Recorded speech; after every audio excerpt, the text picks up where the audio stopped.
Muy buenas noches. ¿Cómo están hoy miércoles? Bueno, damos gracias a Dios por este día miércoles, esta nueva semana de este nuevo mes de junio. Saludamos también a las personas que nos siguen a través de nuestro canal de YouTube, que comparten esta palabra. Y esta noche queremos meditar un poquito en el tema de la adoración. ¿Cómo dice el título? La adoración transforma mi vida. La adoración transforma mi vida. Recuerden que el miércoles pasado vimos una palabra que se llamaba ¿cómo? A ver, ¿quién se acuerda? Adoración, obediencia y sumisión, ¿sí? Ajá. Si no la vio y no vino, de pronto en el canal está, y está basada en Mateo 21, 28 al 32, y habla de que había un padre que tenía dos hijos, ¿cierto? La parábola de los dos hijos. Y le dijo a uno, ven a trabajar a mi viña. Y él dijo, no quiero. Pero después arrepentido fue. Y le dijo al otro de la misma manera, ven a trabajar a mi viña. Y él le dijo, sí señor, yo voy. Pero no fue. ¿Cuál de los dos cree ustedes que hizo la voluntad de Dios? Y la respuesta correcta es ninguno. Porque el uno fue obediente, pero no fue sumiso. El otro fue sumiso, pero no fue obediente. Y la voluntad de Dios es que seamos sumisos y obedientes a Él, ¿no? Sumisos y obedientes a Él. Así que entonces, hoy queremos continuar así por ese mismo tema, pero con el título de la oración transforma mi vida. Y hay otra escritura que vamos a ver hoy que está en la segunda carta a los Corintios, en el capítulo 3, voy a leer de 4 en adelante, y habla del nuevo pacto, pero nos pone como ejemplo a Moisés. ¿Cuántos recuerdan cuando Moisés sube al monte?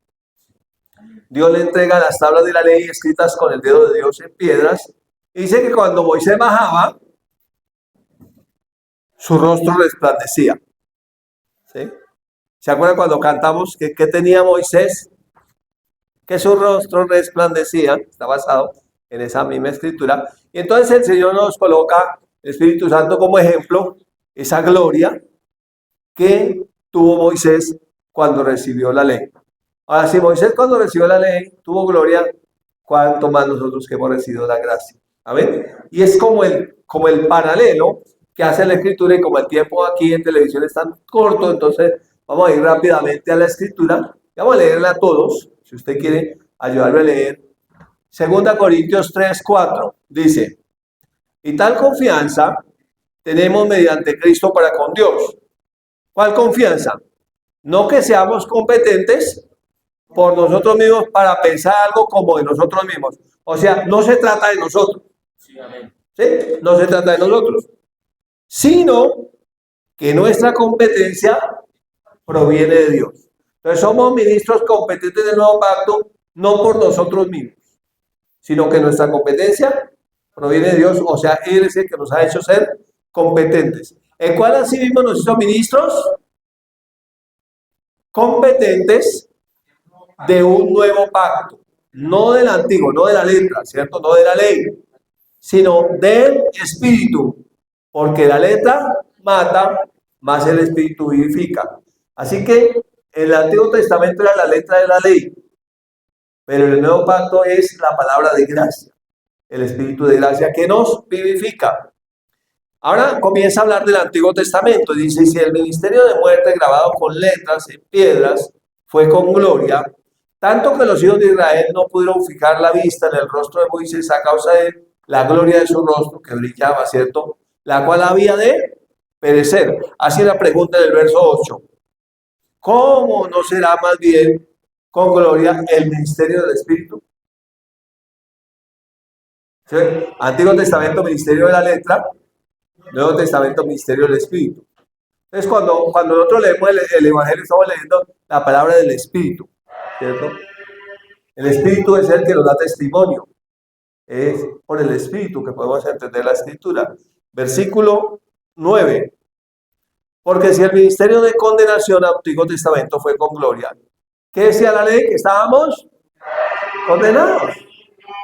Mucho más abundará en gloria el ministerio de Justificación, ¿qué dice la palabra de gracia? Que hemos sido justificados en Cristo Jesús, ¿cierto? Que hemos sido justificados en Cristo Jesús.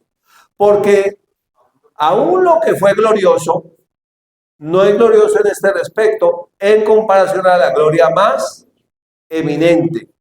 Pues si lo que perece tuvo gloria, mucho más glorioso será lo que permanece. O sea que lo que permanece es la palabra de gracia, el ministerio de Cristo, el espíritu de fe. Amén.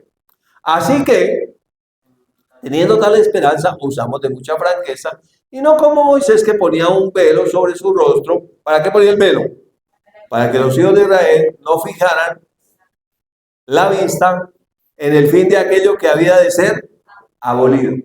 ¿Cierto? Entonces ya nosotros no estamos en el antiguo pacto, no estamos en la ley de Moisés, ahora estamos en un nuevo pacto. Ahora estamos en la palabra de gracia, ahora somos guiados por el Espíritu Santo. Amén. En el Antiguo Testamento, el pueblo de Israel fue guiado por profetas. Nosotros no somos guiados por profetas. Sí hay una palabra profética y hay profetas en el Nuevo Testamento, pero si hay una profecía, la profecía no viene para guiarte. La profecía viene para confirmar algo que ya Dios te dijo. Y si no es algo que Dios ya te ha dicho, no le pongas cuidado a eso, porque no viene de parte del Señor. Amén. Continúa el texto en el verso 14 diciendo: pero el entendimiento de ellos se embotó. Miren que esa palabra rara, ¿no? O sea, teniendo entendimiento embotado, el entendimiento se embotó. Porque hasta el día de hoy, cuando leen el Antiguo Testamento, les queda el mismo velo no descubierto, el cual por Cristo es quitado. Entonces, ellos leen y están como con un velo. ¿Cuántos saben que si uno tuviera un velo y tratara de leer, no entendería nada? Con un velo no podría entender, porque no puede ni leer, ¿cierto? Y aún hasta el día de hoy, cuando se lee a Moisés, o sea, el antiguo pacto, la ley, el velo está puesto sobre el corazón de ellos. Entonces me llama mucho la atención la palabra, se embotó el entendimiento. ¿Qué fue lo que hizo el diablo? La Biblia dice que el príncipe de este mundo cegó el entendimiento de los incrédulos. ¿Y para qué? Para que no le resplandezca el evangelio de la gloria de Cristo, el cual es Dios. O sea que se trata de si uno lo logra entender o no. Recuerda cuando fueron a predicar y había una mujer que era vendedora de púrpura, dice que Dios abrió el entendimiento de ella para que pudiera comprender el evangelio. Entonces sí necesitamos entender. No solamente oír, sino entender. ¿Sí? Entender. Entonces hay una palabra ahí. Esa palabra significa, tiene 5 acepciones. Esa palabra en voto es endurecer, volver insensible, hacer calloso, petrificar, volver incapaz de percibir. Entonces, si lo leyéramos, diríamos, el entendimiento de ellos se endureció, el entendimiento de ellos se volvió insensible, el entendimiento de ellos se volvió calloso, el entendimiento de ellos se petrificó, el entendimiento de ellos se hizo incapaz de percibir. Ahora, piensen si así no estaba el entendimiento de nosotros antes de Cristo. Uno podía leer la Biblia. De hecho, a la iglesia tradicional íbamos a escuchar lectura del Santo Evangelio según San Juan, y leían el Evangelio. Y uno entendía algo, no. Y decía, amén, sí, palabra del Señor, amén, y ya. ¿Pero qué entendía? No, teníamos el entendimiento endurecido. Teníamos el entendimiento insensible, calloso, petrificado, incapaz de percibir las cosas espirituales. Decíamos amén, gloria a Dios, cantábamos, pero no pasaba nada. Ahora, ¿es posible que en la iglesia del Señor suceda eso? Sí, si el entendimiento está embotado, endurecido. Si uno no logra entender, y le predican, y le vuelven a predicar, y le vuelven, y le siguen predicando sobre el matrimonio, y le vuelven a predicar, y sigue peleando. Y le predican, y le vuelven a predicar sobre la fe, y sigue dudando. Y le predican y le vuelven a predicar la palabra y sigue igual. ¿Por qué? Porque el entendimiento está endurecido. Ahora, ¿qué es lo que hace el pecado? Endurece el entendimiento. Entonces uno puede estar ya en Cristo y puede embotarse otra vez. ¿Sí? Porque la fe, ¿por qué viene? Por oír y oír la palabra. Pero hay que oírla con la intención de hacerla, con la motivación de ser enseñado. ¿No? Segunda de Corintios 3, no, ya lo hemos leído. Sí, yo ya sé qué dice ahí. No se trata simplemente de saber, se trata de entender o se trata de percibir lo espiritual. Porque el hombre natural no percibe las cosas que son del Espíritu de Dios, porque para él son locura. No las puede entender, se trata de que lo entienda. O sea, está embotado. No la puede entender porque han de discernirse espiritualmente. Entonces uno comienza a oír la palabra y el Espíritu de Dios que está en uno, aparte de lo que el que está exponiendo la palabra explica, el Espíritu Santo le dice, y esto también, y aquello de allá también. ¿Te ha pasado eso? Y usted está viendo la palabra y el Espíritu Santo le dice, y aquí también, y por eso está en escritura, y usted dice, ¡oh! ¡Wow! Entonces, cuando uno va y se congrega, uno va a adorar. Y lo que hace que el entendimiento sea abierto es la adoración. Cuando uno adora, viene un cambio, mire lo que ocurre. Pero cuando se conviertan al Señor, el velo se quitará. Entonces, cuando se conviertan al Señor, se ablandará el entendimiento, volverá a ser sensible, ¿cierto? Se quitará lo calloso, lo petrificado, se volverán ahora capaces de percibir cuando se conviertan al Señor. Y miren que no dice cuando nazcan de nuevo, dice cuando se conviertan. Entonces, hay dos cosas que tienen que ocurrir en el creyente. Espiritualmente, nuevo nacimiento, pero mentalmente, conversión. Y convertir es cambiar la manera de pensar. Es que piense como Dios piensa de él. Sigue diciendo, porque el Señor es el Espíritu, y donde está el Espíritu del Señor, allí hay libertad. Entonces, ¿qué es lo que hace la diferencia? El Espíritu del Señor. No somos competentes por nosotros mismos, sino que nuestra competencia viene de Él. O sea, Él nos hace competentes para poder entender lo que Él nos dice, para vernos como Él nos ve, para vivir como Él quiere que vivamos. Y el versículo 18, que fue de donde saqué el título, dice, por tanto, nosotros todos, mirando a cara descubierta como en un espejo la gloria del Señor. Entonces, mirando sin endurecernos, mirando sin ser insensibles, mirando sin tener un entendimiento calloso, sin estar petrificados, mirando, siendo capaces de percibir, somos transformados de gloria en la misma imagen, pero es por el Espíritu del Señor.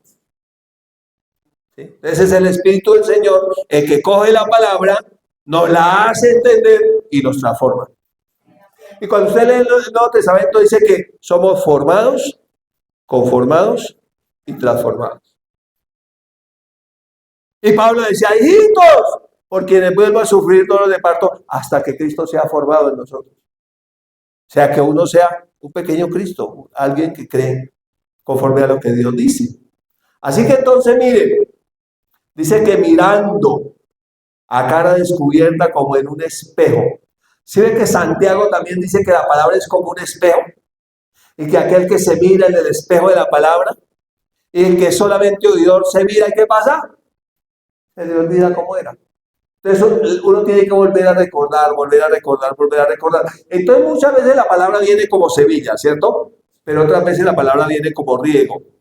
Volver a recordar para que esa semilla germine, crezca y dé fruto. Entonces dice, mirando a cara descubierta como en un espejo, o sea, mirando sin endurecernos, mirando sin ser insensibles, mirando sin tener esa callosidad que hace duro nuestro entendimiento, mirando siendo capaces de percibir, es que somos transformados.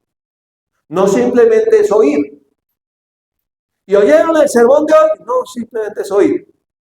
Es poderlo entender. Es que el entendimiento de nosotros sea abierto y que podamos entender para que seamos, ¿qué? Transformados de gloria en gloria en la misma imagen.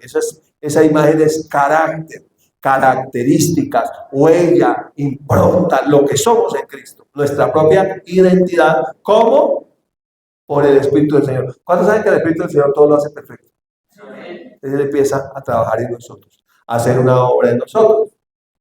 Ahora, la pregunta que surge es entonces, ¿cuál fue el resultado de la adoración de Moisés? Moisés adoró, ¿cierto? Por eso Moisés pudo estar en el monte 40 días sin comer, porque estaba en el espíritu, ya estaba en la carne y se muere. pero pudo estar 40 días adorando. La pregunta es cuál fue el resultado. En número 12, ¿ustedes se acuerdan cuando a Moisés lo critican? Cuando murmuran contra él.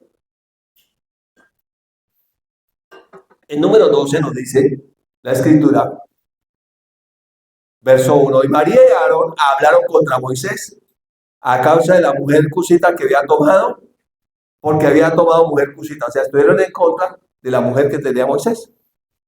Parece que no le gustó el color de la mujer. Ahí dice que era una mujer morena, ¿sí? Que había tomado él, entonces como que no le gustó, había haberse conseguido más bien una rubia, le había quedado mejor a Moisés. Esa fue la crítica de ellos, no, esa mujer que Moisés consiguió, ¿sí? Y dijeron, bueno, fueron más allá de la mujer. Solamente por Moisés ha hablado Jehová, no ha hablado también por nosotros, y lo oyó Jehová. Y después Dios lo llama, entonces vengan ahí y hablamos. A ver, vamos a demostrar a quién es que Dios le habla y por quién habla Dios. Y le demostró que había escogido a Moisés. Y no solo eso, sino que vino una lepra sobre María, ¿sí? Y se hizo toda leprosa. Entonces, puede que la persona que Dios escogió y puso para hablar por ella no sea perfecta, pero eso nos da lugar a ir en contra de esa persona, porque Dios coloca las personas como Él quiere. ¿Listo? Entonces, uno tiene que tener mucho cuidado. Y mira el resultado de la adoración de Moisés.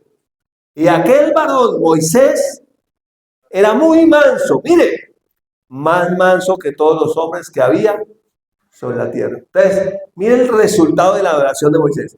Nosotros sabemos que mansedumbre es fuerza bajo control. No sé si han ido al campo y ya dicen, mira, estaba acá, o este toro tan manso, o este caballo tan manso. Y no es que sea débil, es que es muy fuerte, pero es manso.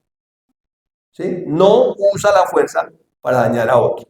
Y eso fue lo que hizo Moisés. Entonces, cuando nosotros adoramos, dice la palabra, venid a mí todos los que estéis trabajados y cargados, y yo los haré descansar. Aprendan de mí que soy manso y humilde de corazón y hallarán descanso para sus almas. Jesús dijo, yo podía clamar al Padre y él podría mandar 12 legiones de ángeles y los acabaría. Pero como Jesús es manso, entonces no usó el poder para destruirnos.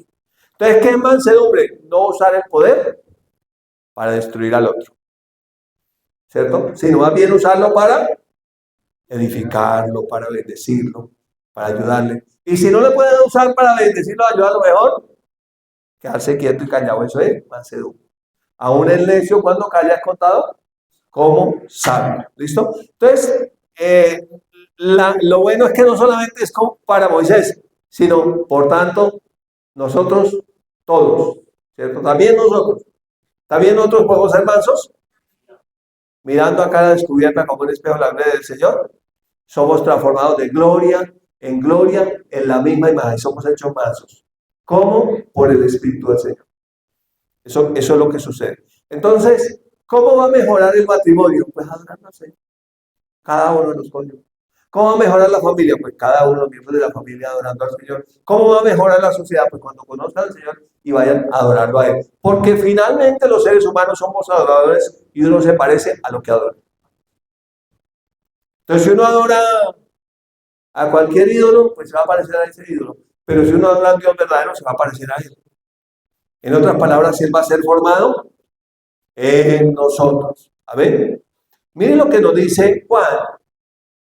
Recuerda que Juan estaba en la isla de Patmos en el día del Señor que estaba adorando al Señor cuando le fue revelado Apocalipsis, el libro de Revelaciones. En el capítulo 1, versos 16 y 17 dice la palabra y 18. Y tenía en su diestra 7 estrellas. Y de su boca salió una espada aguda de 2 filos.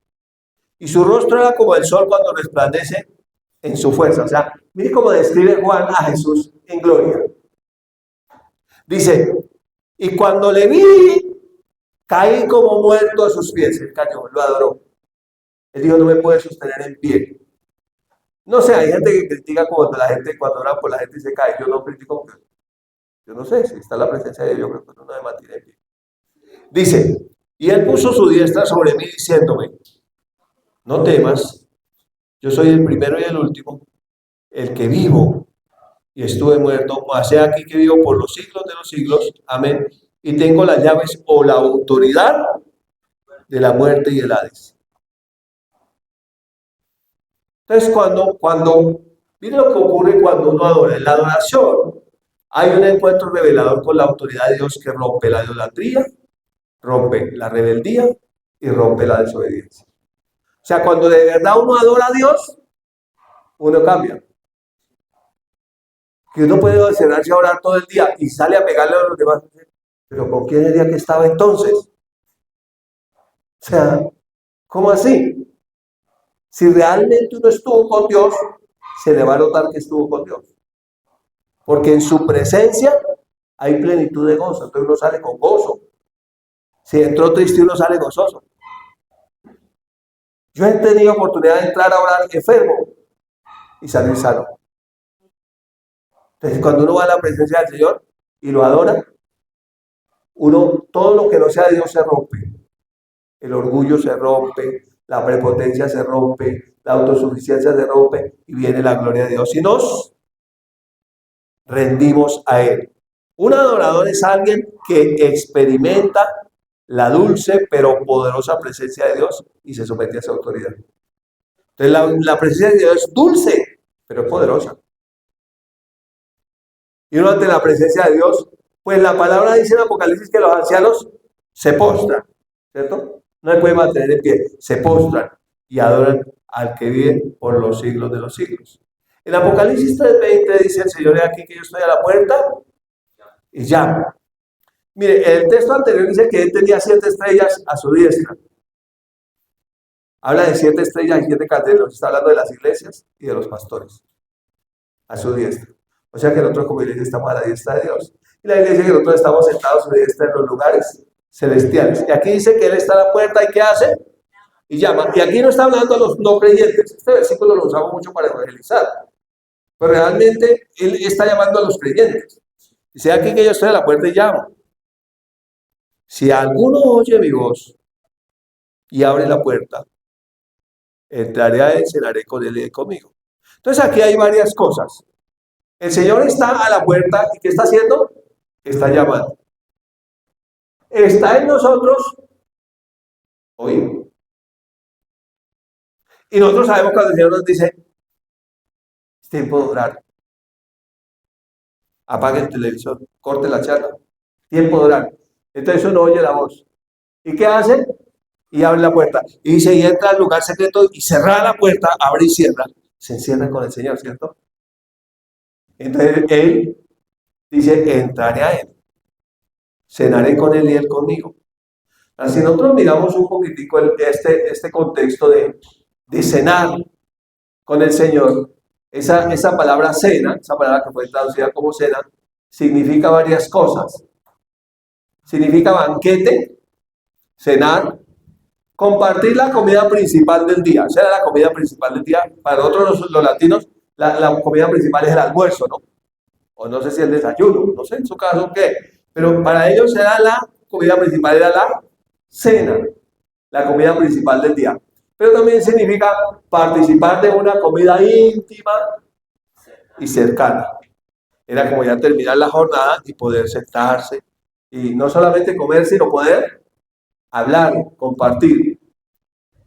Mire, en la cultura judía y grecorromana del siglo I, la cena no era simplemente comer algo rápido.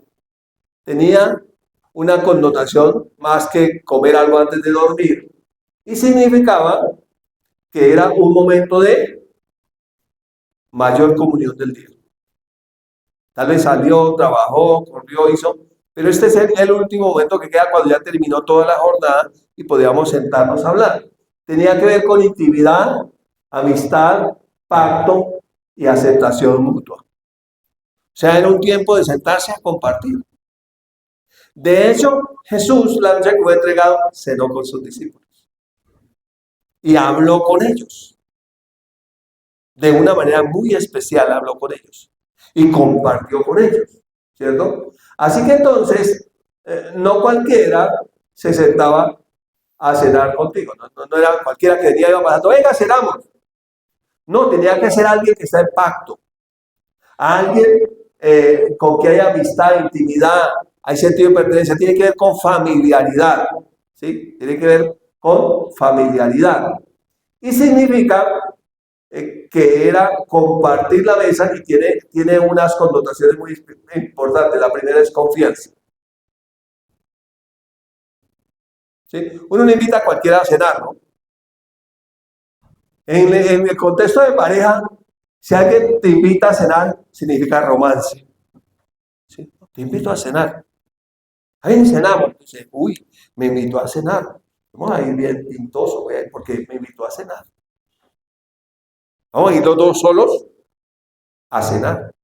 Entonces tiene que ver con romance, ¿cierto? Tiene que ver con algo íntimo que van a compartir ellos dos solos. ¿Sí? Que nadie más tiene que estar allí. Pero número dos también tiene que ver con una relación cercana. ¿Sí? No, si le invitó a cenar debe ser por algo. No es que la invitó a cenar porque era simplemente una amiga. No sale con todos los amigos a cenar. Tiene que ser algo muy cercano, una relación muy cercana. Pero además tenía que ver con reconciliación, hacer para reconciliarse, que la estética como habían peleado, ¿no? Lo mejor de la pelea es la reconciliación. Y si es con una buena cena, después viene la comida. Entonces eso está más interesante todavía, ¿cierto? Y por último, esa cena tiene que ver con pertenencia, ¿cierto? Hay una relación de pertenencia. Así que entonces cuando Jesús está hablando de cenar, de tocar, de querer entrar a cenar, puede que uno nazca de nuevo y ya el Señor me cambió, y hace 10 años el Señor me cambió, y siempre tenemos el mismo testimonio de hace 10 años, está bien que lo tengamos, pero como que no hay nada nuevo en esa relación. Como que simplemente nos quedamos con el pasado de la relación. Pero es importante que la relación se construya día a día, en una relación de confianza cercana, que si hay diferencias haya reconciliación y que haya esa pertenencia porque estamos en pacto, hay amistad, hay aceptación, ¿cierto? Hay algo muy importante en esa relación. Entonces, si nosotros miramos, ahí cuando Jesús está hablando de cenar, no está hablando simplemente de una comida, está hablando de una relación. Y si usted estudia los evangelios, va a encontrar que Jesús siempre comió con ellos. Incluso después que resucitó, cuando ellos dijeron, vamos a pescar, ¿se acuerdan que Juan nos cuenta que vamos a pescar? Dijo Pedro. Y los otros dijeron, vamos también contigo. ¿Y qué pasó? No pescaron nada, ni un resfriado siquiera. No pescaron nada. Pero a la madrugada Jesús se presentó. Pedro se había empelotado. Dice que Pedro estaba desnudo. Y Jesús, y Juan le dijo, es el Señor. Tú ratito puso la ropa y qué pena el Señor. Como mal, fuera de que fui y lo negué, ahora me encuentra como en desorden por aquí. Y entonces le dice, echen la red a la derecha y van a encontrar. Y ellos echan la red. Y dice que no podían sacar la red de la cantidad de peces. De hecho, Juan pareció una mujer, cuenta con pelos y detalles, señales y todo. Dice 153 peces. Les contó. Y cuando llegaron a la orilla, vieron fuego y vieron un pez sobre las brasas. Dijeron, pero sí, o sea que el Señor ya había sacado de allá, como había pez aquí ya. Y le traigan de los peces que acaban de pescar y comamos. Y terminan comiendo después que Jesús resucitó. Dice Pablo que muchas veces comió con ellos. De hecho, cenó con los que iban para Emaús. ¿Se acuerdan que iban unos como perdidores? Y se sentó y cenó con ellos. Y cuando cenó, el entendimiento de ellos fue abierto. Y empezó a abrir las escrituras, empezó a hablar. Es una cena, eso tiene la connotación de una cena. Entonces, cuando usted lee las escrituras, se encuentra que hay algo particular en la cena, hay algo muy especial. Y de hecho, nos mandó que tomáramos la cena. Sí, que mientras estemos aquí en la tierra, tomamos la cena. Y dijo que él no la volvería a tomar. Como estoy arriba, preparándoles el lugar, esperándolos, que ellos sí sigan cenando y teniendo compañerismo abajo, porque cuando cenan yo estoy con ellos ahí en la cena, pero voy a volver a cenar cuando esté nuevamente con ellos. O sea que esto tiene una connotación muy impresionante de comunión. ¿Para quién es la invitación Apocalipsis 3:20, a nosotros, a los creyentes, para que volvamos a estar con Él. Me gusta la canción del argentino que dice, hay que volver a conversar con Él, oír su voz, tocar sus manos. Él quiere conversar con nosotros. Y nosotros necesitamos volver a conversar. Y cuando hacemos eso, entonces somos transformados en toda nuestra vida. Te bendigo con esta palabra en el nombre de Jesús.